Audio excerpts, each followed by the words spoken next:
우리 하나님 말씀 보겠습니다. 하나님 말씀 구약성경 신명기 16장 9절로 12절 말씀입니다. 신명기 16장 9절로 12절 말씀. 구약성경 287면에 있습니다. 우리 한 절씩 교독하도록 하겠습니다. 7주를 셀지니 곡식의 낫을 대는 첫날부터 7주를 세어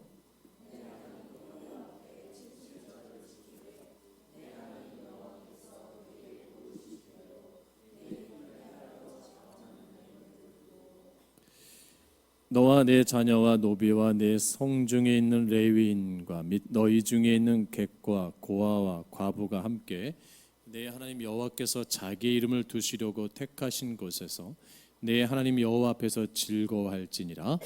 너는 애굽에서 종되었던 것을 기억하고 이 규례를 지켜 행할지니라.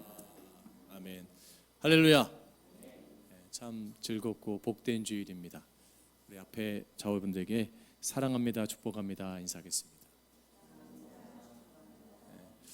온라인으로 예배드리는 사랑하는 소망의 성도들 또 주님의 이름으로 사랑하며 축복합니다. 77절을 지켜라, 77절을 지켜라라는 말씀으로 이 시간 함께 은혜를 나누고자 합니다. 특별히 2023년 맥추감사주의를 맞이해서 오늘 본문을 통해서 우리에게 주시는 말씀을 통해서 이 시간 함께 은혜를 나누고자 합니다. 가나안 농경 사회는 우리가 잘 아는 대로 1년의 기간을 두고 일정한 그런 사이클이 있습니다. 비가 내려야 되고 또 비가 내린 후에는 씨를 뿌리게 됩니다. 그리고 씨가 자라서 이제 밀이 가장 먼저 이렇게 거두는 일을 하게 됩니다. 또 시간이 지나면 밀을 거둔 후에 포도와 올리브와 대추, 야자 등 과일을 거둡니다. 이렇게 1년의 모든 소출들을 곳간에 모아서 수장을 합니다. 그리고 성대하게 감사의 제사를 드리고 잔치를 엽니다. 이게 농경사회 가나안에서 이루어지는 1년의 과정입니다.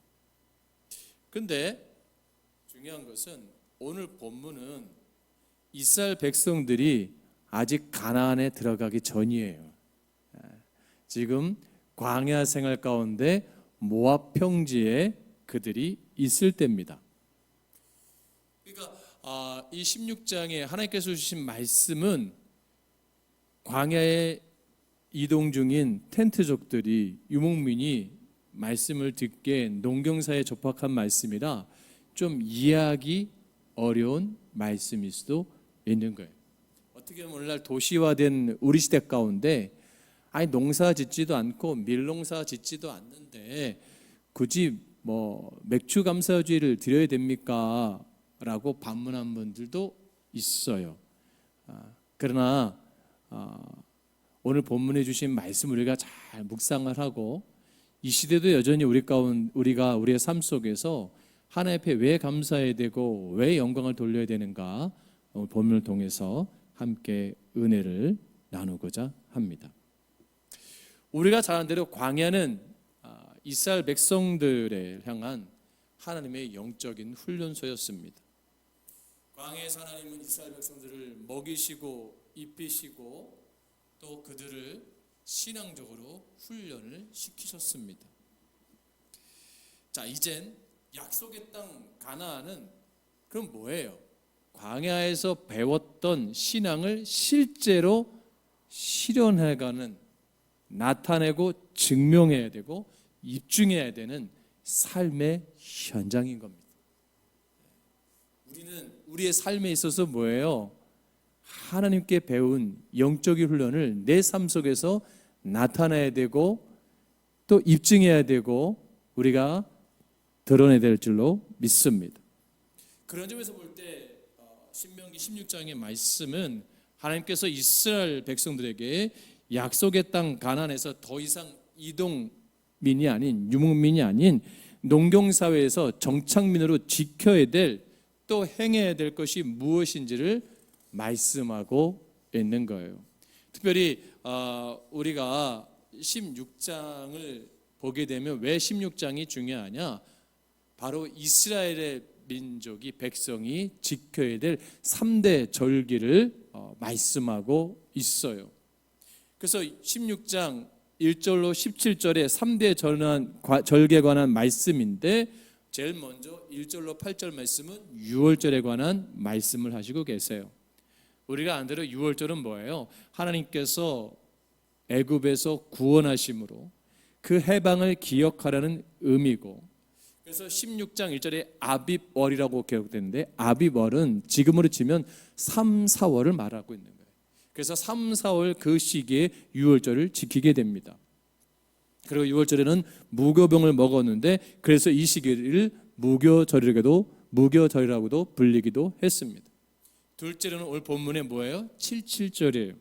이는 우리가 아는 대로 오순절, 초실절, 맥주절과 같이 다양한 이름으로 불려졌는데 이것은 뭐냐면 하나님의 풍성하신 은혜, 하나님의 풍성하신 관대하심을 기억하라는 말씀이에요. 그러니까 초실절은 그의 첫 곡물을 추수한 날인데 그 곡물이 바로 보리입니다.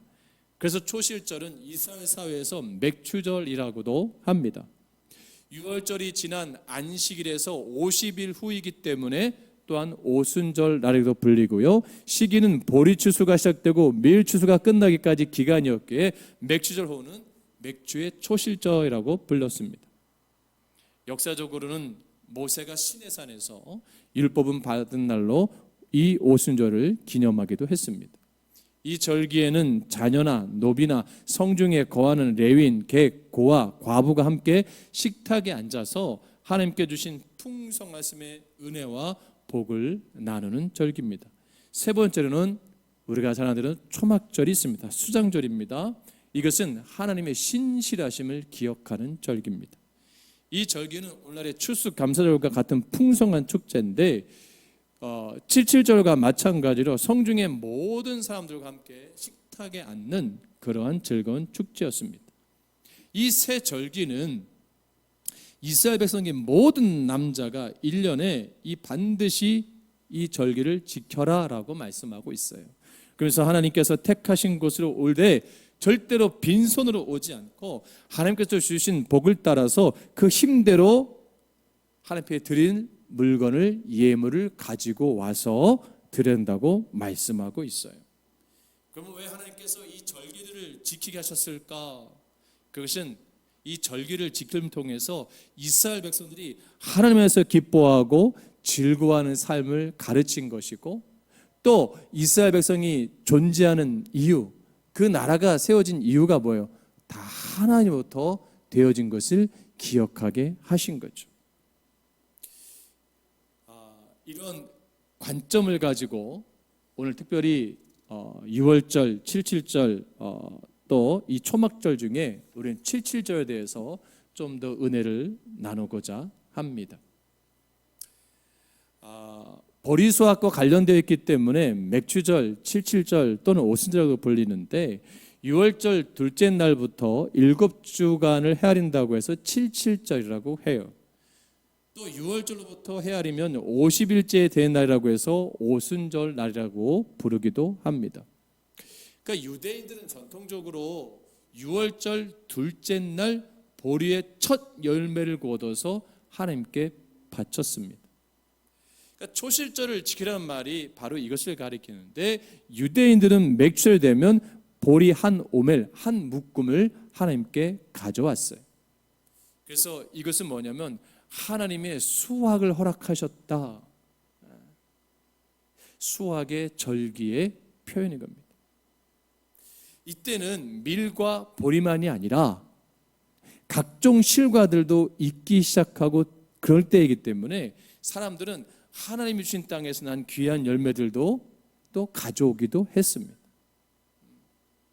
지금은 오늘날 이스라엘의 유대인들은요, 이 맥주절이 되면 자기 집과 회당을 다양한 식물과 꽃들로 장식하고 그 땅에서 나는 다양한 곡물과 과일들을 바구니 담아 이 행렬로 또 그것을 가지고 성전으로 가져간다고 합니다. 그러니까 맥시절을 이렇게 뭐 꽃들도 가져오고 예쁜 과일도 가져오고 다양한 것들로 이렇게 식물들로 장식도 한대요. 또 맥주절의 다른 이름은 오순절인 걸 볼 때 그들은 뭐라 하냐면 토라의 절기라고 해요. 율법의 말씀의 절기라고도 부릅니다. 오순절 히브리어로 하금 마탄 토라테이누라고 하는 건데 이것을 번역하면 토라를 기념하는 시간이란 뜻이에요. 애굽에서 나와 가나안 땅에 정착한 히브리인들은 농사를 지으면서 하나님이 주신 은총과 복을 누리며 살았습니다.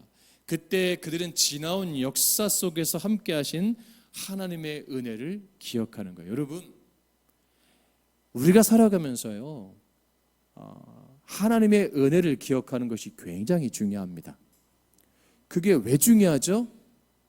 그것은 지금의 나를 있게 만든 원동력이 되기 때문이에요.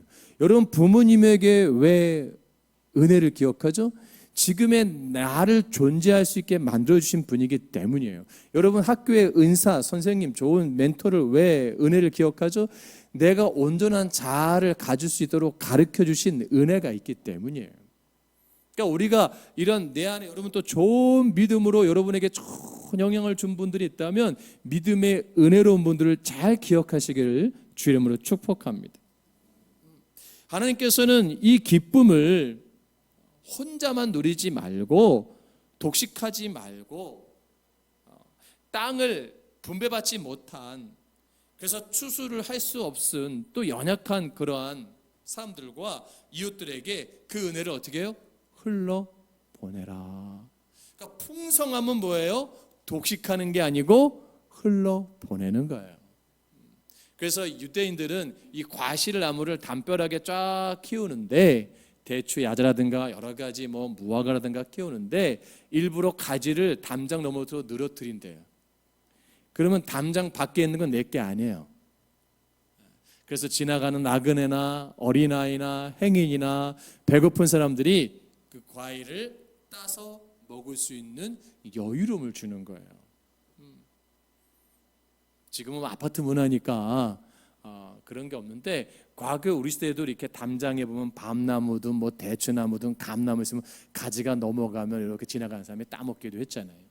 여유로움이 있었는데 그런 거 비슷한 것 같아요. 그래서 뭐라고 말씀하시냐면 여러분 11절로 12절 말씀 보세요. 같이 본문의 말씀을 같이 봉독합니다. 시작. 너와 내 자녀와 노비와 내 성중에 있는 레위인과 및 너희 중에 있는 객과 고아와 과부가 함께 내 하나님 여호와께서 자기 이름을 두시려고 택하신 곳에서 내 하나님 여호와 앞에서 즐거워할지니라. 너는 애굽에서 종되었던 것을 기억하고 이 규례를 지켜 행할지니라. 아멘. 해외에서 올해 그 7월에 일기예보가 나왔던 게 있잖아요. 근데 일기예보에 그 기상청에서 했던 것이 7월 한 달 내내 비 오는 거로 우리나라가 돼 있어요. 근데 맞았어요? 안 맞았어요? 안 맞았잖아요. 더 이상 그런 걸 믿지 않아요. 여러분, 아무리 우리가 뭐 지구를 기후의 어떤 측정 걸 가지고 과학적으로 이렇게 추정을 해서 올해 대한민국은 7월 한 달 동안 기상 이변으로 엘니뇨 현상으로 비가 한 달 내내 올 거다, 장마가 길 것이다, 폭우가 올 것이다, 엄청나게 해일이 일어날 거다, 태풍이 7월에 몰아닥칠 거다. 왔어요? 사람은 예측할 수 있어요. 비 하나도 우리가 마음대로 못 내리게 해요. 안 그렇습니까? 여러분, 태풍의 진로를 사람이 바꿀 수 있어요? 못 바꿔요. 근데 우리는 바꿀 수 있다고 생각을 해요. 비도 우리 마음대로 올 수 있다고 생각해. 착각이죠. 여기 농사 짓는 분들 계시죠? 안 계시나요? 농사 짓는 분들 계시면 여러분, 내일은 비 올 거니까 내가 오늘 물 주지 말아야지, 내 마음대로 보게 할 수 있어. 안 됩니다. 천수답이라고 써요. 천수답. 그렇죠? 하늘만 바라보고 농사 짓는 그런 답을 말하는 거예요. 논농사든 밭농사든. 그러니까 그들에게 비는 뭐예요? 생명이에요, 생명. 그러니까 이런 때를 따라 그 맞는 시기에 비를 적당히 내려줘야 파종을 하잖아요. 우리나라도 마찬가지고 봄에 비가 잘 내려줘야 이렇게 파종을 해서 그 다음에 때마다 절기마다 뭐 들깨 농사든 파 농사든 양포 농사든 뭐든 다 심는 거예요. 아무 때나 심는 게 아니더라고요. 저는 보니까. 그 달력도 그 농업에 그 농사 시골에 가면 농사일지면 파종하는 날이 딱 써 있어요. 이렇게 언제 이게 아무 때나 하는 게 아니구나. 왜 그럴까? 그래서 음력이 왜 중요한 걸 아는 거예요. 저도 이제 음력이 왜 중요할까? 농부들은 그 절기를 정확하게 지켜야 되는 거예요. 근데 중요한 그 절기 때 비가 오지 않냐고 그 맞는 바람과 그런 기후가 되지 않으면 농사를 망치는 거죠. 그러니 지금 이 수확을 거둘 때 기쁨이 얼마나 크겠어요. 물론 수고하고 애쓰지만 때를 따라 알맞은 비도 주시고 햇볕도 주시고 바람도 주시는 하나님의 은혜가 있기 때문에 감사한 거죠. 그러니까 풍성함이 뭐예요? 나는 내 먹을 만큼만 소유가 있고 나머지는 뭐예요? 함께 기쁨을 나누는데 이 기쁨이 뭐예요? 이게 다 하나님 때문에 이렇게 된 거야. 하나님이 복주셔서 이렇게 된 거야. 할렐루야. 여러분 돈 많이 버시거든. 내가 잘해서 벌었다고 생각하지 마시고 하나님이 은혜 주셔서 된 거야. 그래서 어느 정도는 내가 소유가 있으면 그 외에 많이 이렇게 부가 있으면 가난한 사람들에게는 도우세요. 할렐루야. 제가 벌써 몇 년 전이죠. 그때 돼지병이 구제역인가요? 그때 한때 우리나라에 그 구제역 열풍이 분 적이 있어요. 코로나 전에. 그 돼지 농가가 완전 축산 농가가 완전히 다 초토화가 될 때 제가 그 사역했던 교회 중고등부소련의 그 장소를 그 홍성에 그 어느 한 교회가 있어요. 거기가 어디죠, 사모님? 어디죠? 구성, 구성면이라는 곳에 이제 교회가 구성교회 성결교회인데 그 교회가 리모델링 하고 있더라고요. 이제 학생부 수에 답사에 가는데 아내를 다 시골 교회인데 리모델링 하고 있는데 목사님이 그 장로님이 헌물을 했대. 장로님이 헌금하셔갖고 리모델링 하는데 뭐 저희 들어가니 뭐 강남에 있는 수준으로 하고 있다고. 서울의 이 도시화된 교회의 수준으로 지금 리모델링 하고 있다고.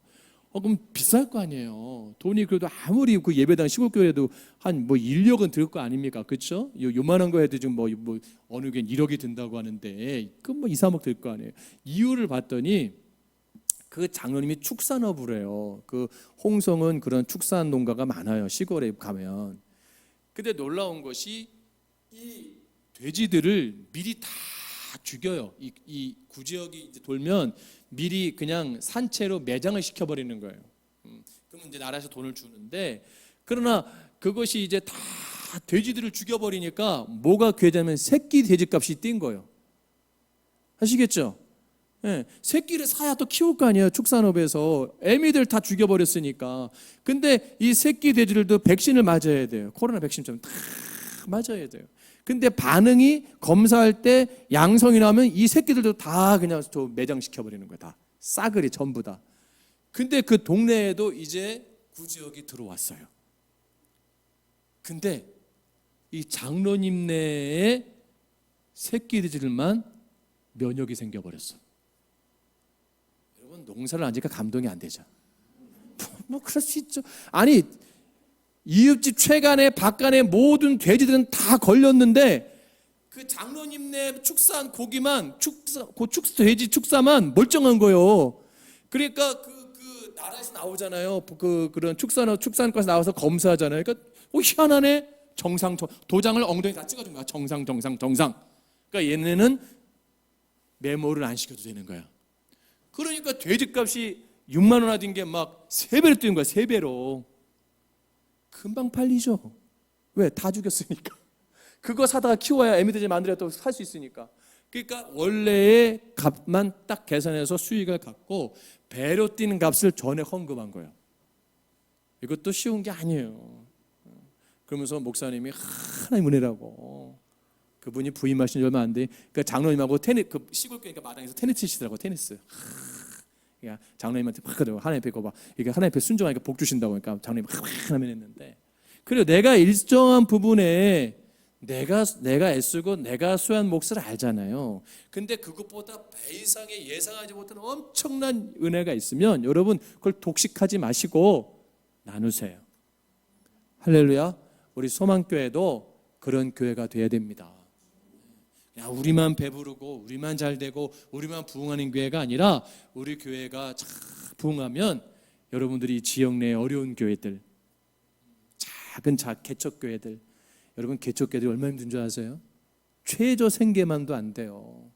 그럼 목회자를 살아가는 게 그 자녀들 장학사업도 해야 되고 구제도 해야 되고 이 지역 내에 또 어려운 사람들, 소외받은 사람들, 정말 하루바로 하루 사는 힘들게 사는 사람들, 고통 속에 사는 사람들 우리 교회가 섬겨될 줄로 믿습니다. 빚도 좀 갚아주고 싫으세요?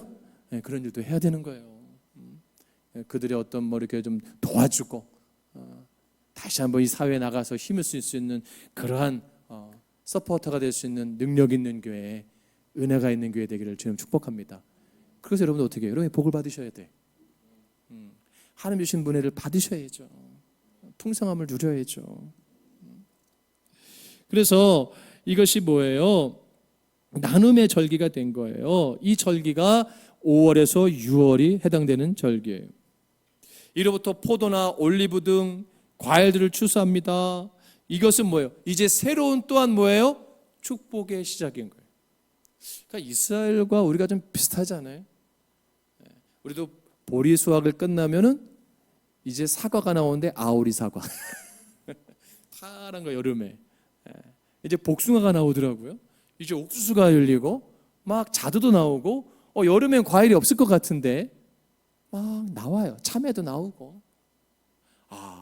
끝난 게 아니고 우리에게 또 다른 뭐예요? 축복을 허락하시는구나. 그러면 은혜를 경험한 자는 이 모든 것들이 은혜로 바라보기 때문에 여러분 남은 하반기 어떻게 해요? 은혜의 시간이 될 줄로 믿습니다.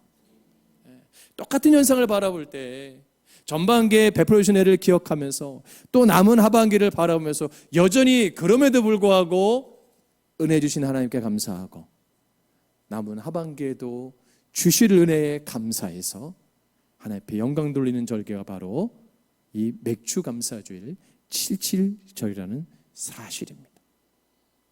그러면 하나님의 은혜를 주심을 기억해서 가족과 이웃들에게 흘러보내는 이 은혜의 절기에 우리도 이 거친 세상 속을 살아가잖아요. 또 믿음의 호의적이지 않은 이 세상 가운데에서 우리가 신앙을 지키며 살아가기가 너무나 힘든데 우리가 그럼에도 불구하고 기뻐할 수 있는 하나님 앞에 나아갈 수 있는 이유, 이 모든 것들이 하나님께서 와서 하나님께로 돌아가기 때문입니다. 그것이 바울의 고백인 거예요. 주님께서 우리의 구주가 되어주셨습니다.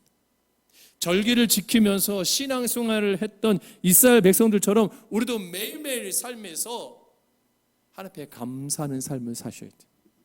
예배의 기쁨이 되어지고 우리의 삶 속에서 예배의 증거자가 되어야 되고 부활하신 예수 그리스도처럼 우리가 날마다 그 부활의 기쁨을 누리며 은혜의 삶이 되어지고 그 삶을 통해서 내가 뭐예요? 자족함을 누리는 거죠. 할렐루야. 전 여러분들이 우리 소망교회 와서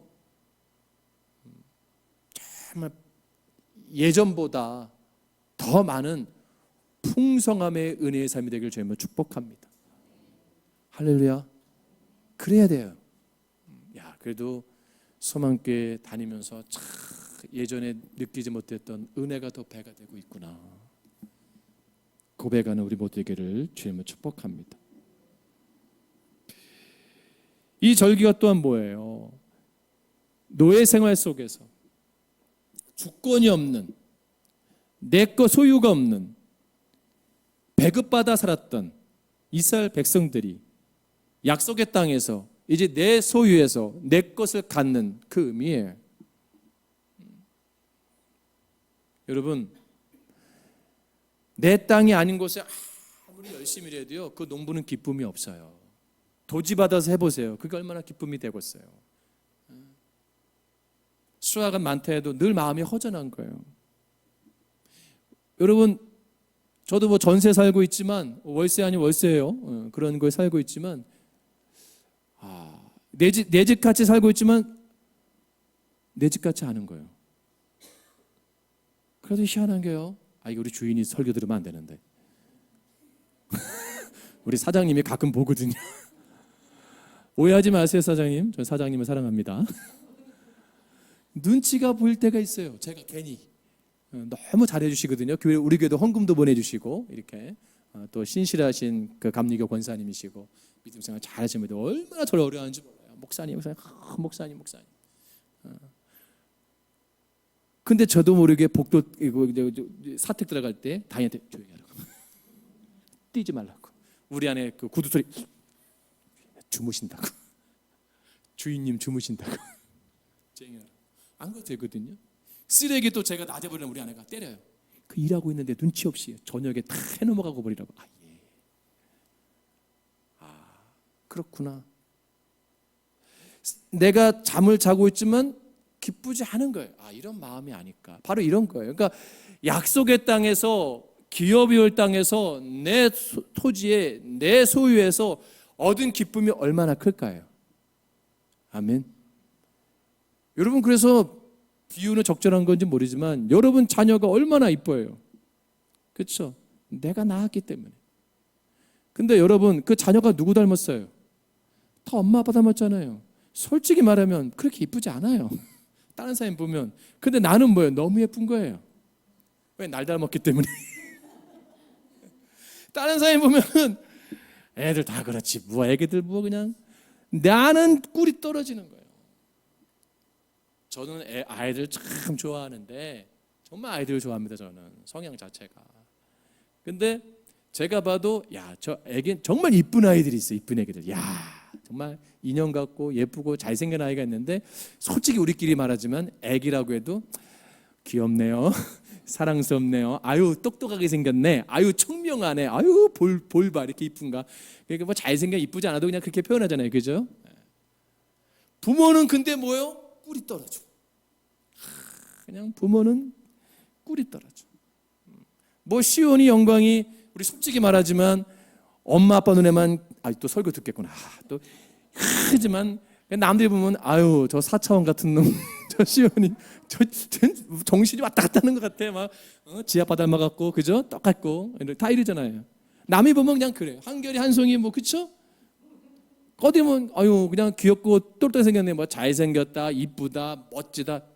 할머니 두 분이 다 계시네. 내 손주니까 이쁘지, 그쵸?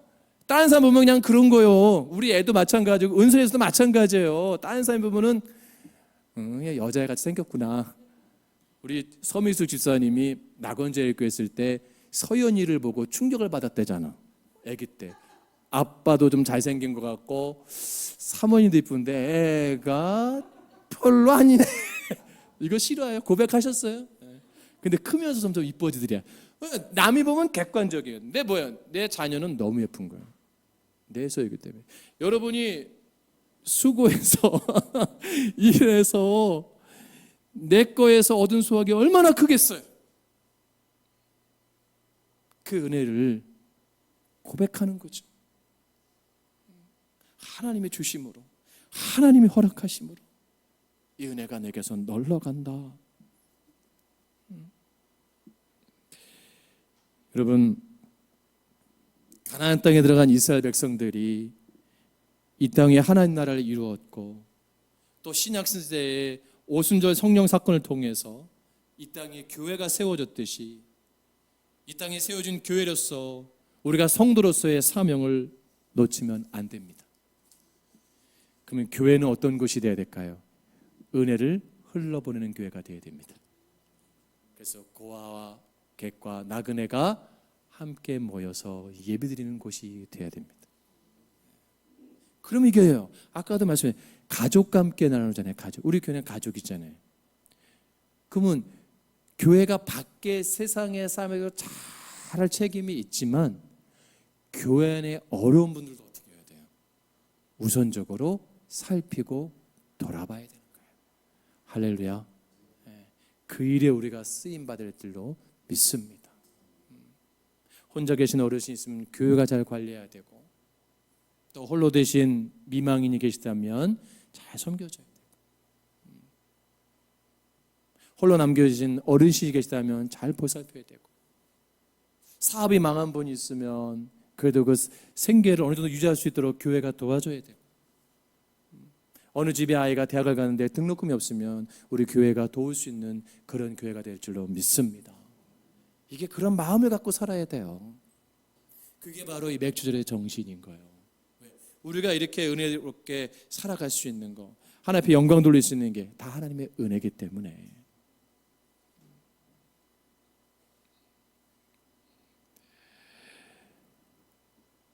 사랑하는 여러분, 구약과 신약에서 증거하는 맥주절 오순절의 모습을 볼 때 우리가 하나님께 드려야 될 감사가 무엇인지를 알 것 같습니다. 이 감사가 단지 한 해 동안의 결실의 첫 열매로 하나님께 한 번 드리는 그냥 양심 마무리의 물질이 아니라는 거예요. 진정한 감사는 성장하는 겁니다. 신앙생활을 오래 왔다고 교회 직분자라고 그냥 형식적으로 고백하는 것이 아니라 진정 주님 없이는 살 수 없는 고백의 현장에 감사가 되어야 될 줄로 믿습니다. 여러분, 내가 마음먹은 대로, 내가 생각대로 여러분 2023년 1월부터 6월까지 다 된 게 얼마나 있습니까? 저는 하나도 없는 것 같습니다. 내가 계획하고 내가 세웠던 거 제대로 된 거 하나도 없습니다. 그럼에도 불구하고 뭐예요? 이렇게 예배드릴 수 있는 게 하나님의 은혜임을 고백합니다. 여러분, 가정도 내 마음대로 안 되잖아요. 내 일터, 내 사업조, 내 생각대로 착착착 됩니까? 거래처가 내 마음대로 막 움직여주나요? 내 자녀가 내 마음대로 되나요? 내 부모가, 내 아내가, 남편이 내 생각대로, 내 계획대로 딱딱딱 되어지나요? 아니에요. 이번에 우리 아이 기말고사 보는데 계획대로 될 것 같았어요. 근데 막상 현장 보니까 추풍낙엽이에요. 지금 어디 있는지 몰라요. 지금 시리에 여기 있네. 큰일 났네. 이런 날은 또 새벽 설교를 잘 들어요. 또 막 와서 울어요. 막 답답하고, 나 공부 안 할 거야, 그만둘 거야, 내가 그만둬라 그랬지. 그만둘 거야, 이제 포기할 거야. 내 생각도 하라면 얼마나 좋겠어요. 근데 중요한 건 뭐예요? 그래도 뭐예요? 이렇게 우리가 살아갈 수 있는 게 하나님의 은혜입니다. 그래서 남은 하반기 여러분의 삶이 형식적이 되지 않았으면 좋겠습니다. 우리의 삶이 기쁨이 되었으면 좋겠어요. 하나님 앞에 여러분 삶의 언어가 예물이 되어지고, 여러분의 삶의 태도가 예물되어지고, 그러한 마음이 예물이 되었으면 좋겠습니다. 하나님은 그걸 더 중요시 보는 거예요.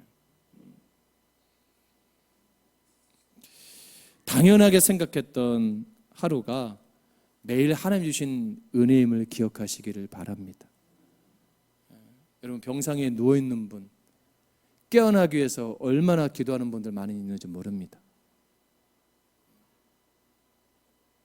우리는 그런 은혜를 살아가고 있는 겁니다. 우리가 호흡하는 것도 하나님의 은혜입니다.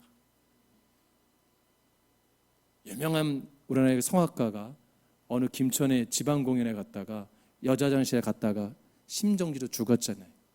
안타깝게. 40대 초반인데 장래가 촉망받는 서퍼라는데, 그래서 제가 아내가 그랬어요. 어디 갈 때 화장실 꼭 같이 가자고. 어떻게 들어가? 문 밖에서 기다리라고. 시간 안 지나면 녹화하라고. 사람은 그렇게 연약한 존재예요. 호흡마저도 당연한 거지만 이게 당연한 게 아니에요. 내가 숨을 잘 쉴 수 있는 것도 은혜입니다. 우리가 이 시간에 한 주간의 삶 속에서 치열한 삶을 살다가, 힘든 삶을 살다가 이 자리에 와서 예배드리는 것조차도 하나님의 은혜입니다. 앞으로 우리가 남은 2023년 하반기 하나님이 예비하실 은혜를 바라보시고, 이 은혜 가운데 내가 깨닫고 영적으로 더 감사하고 성장할 수 있는 우리 모두가 되기를 바라고요.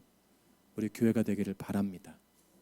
우리 교회 오늘 드려지는 헌금은 그동안 해왔던 대로 우리 논현동의 어려운 이웃들을 향해서 흘러 보내겠습니다. 괜찮죠? 저희 교회가 그래도 꽤 잘한다고 소문이 났어요. 노년 종합 사회복지관에서 저희 교회에게 그 착한 기업처럼 이 동네에 선한 영향력을 주는 교회로 선정이 됐어요. 그래서 두 개를 선택하래. 현판을 만들어 드릴까요? 감사패를 만들어 드릴까요? 저는 뭐 붙이는 것이라니까 꼭 두 개 다 안 되더니 목사님 그러면 안 된다고 딱 두 개 중에 하라고. 그냥 감사패 하겠습니다. 그걸 만들어서 가져오겠대요. 저희가 교회 오자마자 지금까지 했는데 이분들은 이거를 다 현금화 계산했더라고요. 저는 몰랐어요. 이제 박스한 거를. 그랬더니 우리가 한 게 한 1,800만 원어치 된대요. 저도 놀래고 본인도 놀래고. 그래서 이거를 드리는 이유는 계속 하라는 얘기죠. 그걸 계속 하라는 얘기인데 우리 교회가 더 많이 섬기는 교회가 되었으면 좋겠습니다. 지금 3, 40가정을 섬기는데 앞으로는 지역에 한 100가정 더 많이 부흥되어지고, 또 승현 집사가 잘 되어서 혼자 100가정 할 수도 있잖아요. 그렇죠? 네. 그런 은혜가 우리 가운데 있길 바랍니다. 그리고 그런 거 할 때는 왜 이렇게 많이 써요? 하나님의 은혜예요. 하나님이 주셔서 할 수 있는 거예요. 우리 모두가 그런 고백할 수 있는 주인공 되기를 바랍니다. 기도하겠습니다.